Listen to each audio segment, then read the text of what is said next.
Happy Friday, Soul Fam.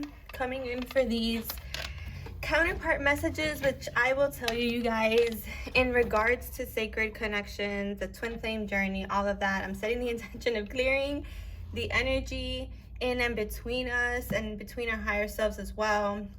I had to myself go back and watch my eclipse video that I did on the eclipse. It spoke about like the tsunami, a little bit of a tower moment, and so I thought I had already gone through it, but I hadn't. And I started intuitively feeling my emotions come up before I actually realized what the trigger was going to be. So you guys, that's how thin the veil is. But I'm going to set my ego to the side here, create a sacred space for this message. That's the intention that like I said, I'm clearing the energy, right? So be it, so it is. So for those of you who have experienced a tower moment, I would go back and watch that before you watch this. I have two piles here. Pile 1, pile 2. Pile 1 is this violet flame heart from Wing and Bell. Love it. The violet flame is used for transmutation, especially on twin flame connections, karmic connections, and just, you know, as an energetic tool in general. And pile number 2 has this archangel Raphael healing organ, okay, or organ. All right, you guys, so let's get started. I don't want to take any time away from the messages. Let's see what we have. Group number 1. So Judgment, 8 of Swords. Interesting. So something has happened for you guys, group number 1, that has either provoked some judgment within the counterparts, within this sacred connection, or it was meant to kind of blow the horn on ego-related behaviors I'm getting, okay?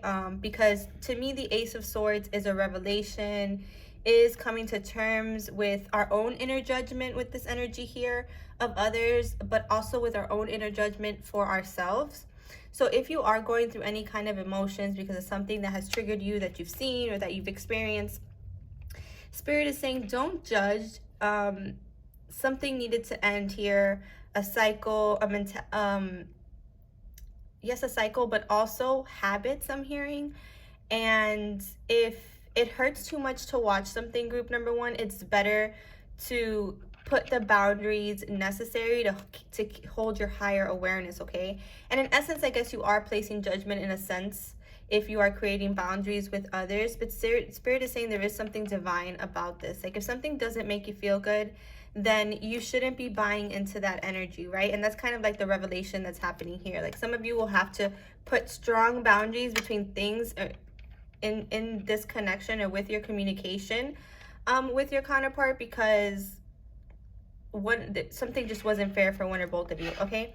And I feel like with the violet flame, there is something to be transmuted in this energy, okay? And Spirit is helping you, and Spirit is saying that this is all divinely orchestrated to bring you to higher truth, to help you hold higher awareness, to help you communicate from a place of non-judgment, not only with them, but with yourself, and to learn to transmute these lower level egoic kind of energies, right? And obviously you can't do that for others. They have to make that choice. Clear the air. See, what's interesting about this is that literally before I came on, I was like, I need to buy more sage. So for some of you, you need to sage before you have these communications or make any rash decisions, or just it would be good for your energy because you're picking up on a lot here to use the violet flame for transmutation and clear the air, and also use sage or whatever modalities you have. You've got trauma involved here, so this means that whatever's coming up for you, this situation, this little tower moment, this blowing of the horn in communication, or this cutting off of communication, or the setting boundaries within communication, does involve some trauma either on your side or your partner's side. And it may cause some sadness for some of you, but again, as above, so below. So, you know, whatever's coming up, you guys, in this eclipse energy, no matter how tough it is, there are things that we need to let go of, okay? Including trauma, including the access we give others, including judging ourselves, including loving ourselves, etc., right? And we've got be supportive, dreaming of you, freedom needed. Okay, so for me, like I said, there is some trauma being triggered here. You do need to free yourself from anything that's causing you harm, that's too hard to look at, that's too painful to look at. There is a sense that even if in the physical, these counterparts are not as together as maybe they have been in the past, or as united, or there's things in the physical creating rifts between them, Spirit is saying that you're still very connected in the spiritual, okay, in the 4D, in the dream state, okay? And I feel like this be supportive of yourself with the number 23 card. That represents me, the divine feminine. For me, it's my number. So, or the number that I resonate with my energy, right? So Spirit is saying, you know, be supportive of yourself. Wow, I part the deck and look at this, you guys. Twin flames, yin yang, balance, union, duality, coupling, complement each other. So again, there's this sense of needing to support yourself, needing to free yourself from any patterns or situations or relationships that are causing you stress or pain. Obviously, you're still connected in the you know, dream state, so you can still be supportive on an energetic level without being necessarily present in the physical level, okay? So I would keep that in mind. Also use the violet flame of transmutation. That's what I work with a lot, the 7th ray, to clear any energies that you need to clear within this connection. I'm just gonna get another some clarifiers here. Gosh. Okay.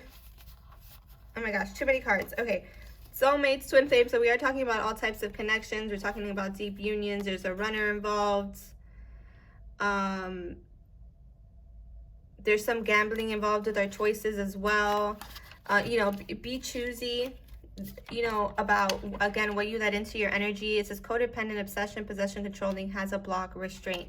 So again, it's time to free yourself from any addictions, any blocks in your heart, any trauma, right?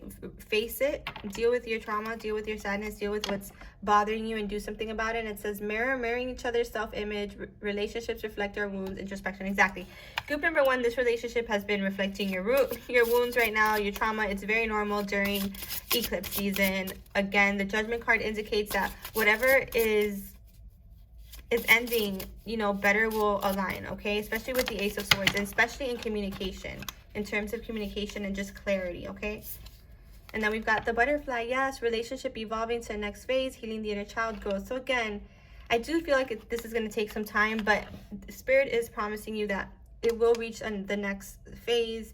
You are healing the inner child, and with that, you're attracting better situations. And it says, have faith, love is coming, surprise, invitation or meeting, and hesitation. So maybe after this energy subsides and you clear the air, you transmute some of it, you give each other some freedom, you release the addictions, you go within and you transform and you grow, you know, love will come back around, surprise invitation or meeting. And you may have, you know, you may have some hesitation with this because you've been hurt. I have to be frank about what I'm picking up here. So I'm going to look at this Journey of Love deck. I picked it specifically because I felt like we needed a light message, because I know what the energy's like, because it's affecting me in that same way. Wow, choose love. So you always have a choice as to what you should do. Choose love. Number 21 card.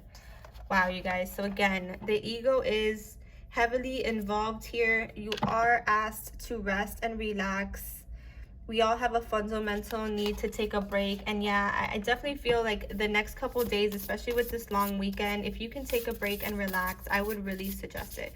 Because group number 1, you are going through, like, you know, some intense things. And so is your person. And so this needs a little bit of space for right now. But again, it's for your growth, right? One more card. Treasure your loved ones. It is important to love others deeply. Yeah, you guys. When we make decisions, when we decide... I heard what to post or what to say or what to show others, just remember that our decisions carry not only consequences but an energy, right? And if we want to keep people in our lives, number 10, this is a very cyclical card as well, we have to be mindful of their feelings and their emotions and their healing process. And if we're not, then, you know, that can shift the energy in a way that maybe we may not like. So again, put the boundaries up needed, group number 1.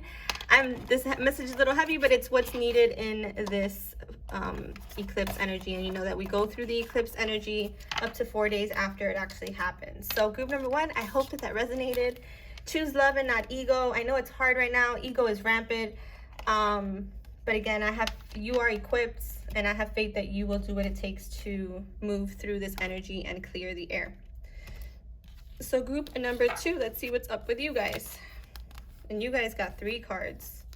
So you've got the 5 of Pentacles. So someone's been left behind, feeling abandoned, or there was this sense of lack in their energy or from childhood that prompted them to focus on their own energy. And it's like they're doing, you know, group number 2. I'm really getting here, like, you chose yourself. Right now, you're in this page energy, and you're not really seeing everything come full circle. But Spirit is saying you've progressed past this 5 of Pentacles lack mentality because you've chosen yourself, okay? Because you've chosen the higher, you know, higher ground, because you've chosen, like I said in the eclipse, and I was talking about the tsunami energy, you've seen all this emotion and you've risen above it, and you put the boundaries down, and again chosen yourself. And with that, there is this opportunity coming in for you, okay? There is progress for you. Again, it's baby steps, but there is progress. Yeah, you've got karmic lessons, and we'll be texting you 222, so you may be seeing 222 as well. That may be an indication that someone wants to communicate with you. With the Page of Pentacles, perhaps once you've chosen yourself and you know, assisted yourself in getting back into this 9 of Cups energy after you realize some karmic lessons, Spirit is saying that there is like you're given a bone, you know, like a dog is given a bone, like a treat. A dog also represents loyalty. So your loyalty, Spirit is saying, is acknowledged. Like what you give, you will get in return. You are doing some inner work through this sacred connection, as we all are, and group number 1 was as well. Particularly you, in regards to self-sabotage, in regards to lack and inner child wounds related to not being enough or not being chosen, that those things are coming up for you. And I feel like your person will be reaching out to you at some point, but again, it's only when you're in this higher vibration and not in that lack, right? And 2 attached and deeper commitment. Wow. So again, and this is so common right now in the collective, and if I know that I've been promoting this, but you know, you guys, this second twin flame webinar is going to be powerful. I have been navigating so many things, so I'm going to be giving you real life support on this based on things that I've been navigating myself. And again, we are releasing attachment in a big way right now, okay? So again, don't be too attached to anything. It shows that it shows that your vibration is in a sense of lack. Again, it's resonating with the lack instead of with what you want. And interesting enough, these are 2 6 cards. So your connection, there is a lot of love, there is balance that's needed here, and I feel like eventually you will get like this little baby step forward towards deeper commitment, but it's not until you release this attachment and you bring balance to your thoughts, okay? Yeah, again, you're going through some karmic lessons. Then we've got lightning, funny, also reminds me of the eclipse energy. The tsunami card had lightning. It says sudden change, shocking news, surprise, epiphany, upheaval, transformation. Yeah, so something has come in. It was a bit shocking. Maybe you had to view someone from a lens that you hadn't viewed them in a long time, and maybe it has to do with your own ego, has to do with their own ego, and you just, you know, I feel like Spirit is saying, don't buy into it. You know, don't buy into the lack. Don't buy into the low vibrational energy. You are this 9 of Cups, right? Release the attachment of this right now. It says heartbreak, pain, separation, deception, shocking attack. Again, it's like this sense of, with group number 2, something happening that was shocking, that you didn't expect, that caught your emotion and your ego off guard. But again, it's meant for your growth ultimately, and it is a karmic lesson for you and your partner. You got girl talk, time with friends, moving on, happily single, living in the moment, having fun. Yeah, I feel like you go from this 5 of Pentacles, feeling abandoned energy, to the 9 of Cups by hanging out with your friends, by talking with your friends, by moving your energy, by being happy in your own energy, living in the moment, having fun. And that's when the love call comes in. Exactly, same thing. So someone expresses love, a message of love, thinking of you and letting you know. So again, it's this connection, group number 2, is very twin flamey, okay? you got too attached to a particular outcome. Karmic lessons that have come up in the past are coming up again. What are you going to choose? Are you going to choose the Five of Pentacles energy, or are you going to choose the Nine of Cups energy, right? And I say that with love, because ultimately there is all this abundance that is coming in for you. And Spirit wants you to keep a positive mindset as you navigate through these emotions that are totally relevant and valid and that need to be felt, right? And Spirit wants you to, Nine of Cups, know that your wish fulfilled is coming. Keep a positive mindset. Manifest exactly what you want. Gratitude, bliss. You know, if someone did something that hurt you, even in their own selfishness or in their own ego, put a boundary up. Say, I'm not doing this. I'm not buying into this. I'm not going to watch this. I'm not going to feed the ego. If that's the energy that they're in, I'm going to hold the higher vibration. And that is really hard sometimes, you guys. I say it from experience, but again, just because you love someone doesn't mean that you have to put up with their shit. So again, you know, focus on yourself is really evident here. And I feel like eventually, you know, love is going to come back around for you. Let's see. Love message. Again, we're all in this energy, you guys. The eclipse energy is about doing that inner work, that deep, deep shadow work and inner work. So, got to keep it real with y'all. So it says, be authentic to who you are. You're asked to be real and true pertaining to who you are and how you feel. Okay, so also I feel like at some point you will be able to communicate to this person that you felt wrong, that you didn't appreciate what they did, and you can explain it to them and in a loving, compassionate way, and just explaining how it made you feel, not you placing judgment on the situation, right? It says, spend some quality time together. It is imperative that we spend quality time with those we are in significant relationship with, listening and talking to each other. Yeah, again, this could be your own friends, or this could be a new love coming in, or obviously after you've done the inner work, maybe another cycle in this connection. And you got actions speak loudly. Express your love through your actions. Exactly, you guys. Yeah, we can't say we, you know, group number 2, I'm going to be as frank. I'm just channeling the message. I feel like group number 2, you guys have known each other for a long time. Okay, and I feel like you've been through a lot together. Like, you've spent a lot of time together. Like, you really, really know who each other is. So when one person shifts, the other person feels it. And it's even before, like, the social media posts and all that crap and bullshit of the 3D. There's an inner sense of knowing when someone you love is out of alignment with you, or at the very least in ego, okay? And it doesn't help us staying attached to that energy. What helps is that we let that person have the freedom they need to deal with their own shit. Okay, their own karmic lessons. And actions speak loudly because you set the example of that higher energy. Actions speak loudly because when you're given the opportunity, you're authentic to someone without judging their actions, and you just tell them how you feel and let them do what they want with that, right? Setting boundaries speaks loudly. It says, I'm not down for this. I'm not gonna feed the lower aspect of you. I've already seen you ascended. I'm not gonna go back there, kind of thing. And that's the same for you. Like, if you've already ascended past things, you've already healed, you can be triggered, you can go through the emotions, you can purge. But then with your actions, you show Spirit how much you have truly evolved from a situation. Okay, in the way that you speak about it, in the way that you post about it, in the way that your energy recovers from it, in the way that you deal with your own energy. Okay, group number 2. So super deep messages here, you guys. Super heavy messages for Friday. But again, sending you all so much love. Sage your spaces, light your candles, put on your essential oils, do whatever it takes to keep yourself feeling as good as possible, while also not burying the feelings that are underneath, because those are also relevant. Okay, sending you all loads of love, you guys. Take care.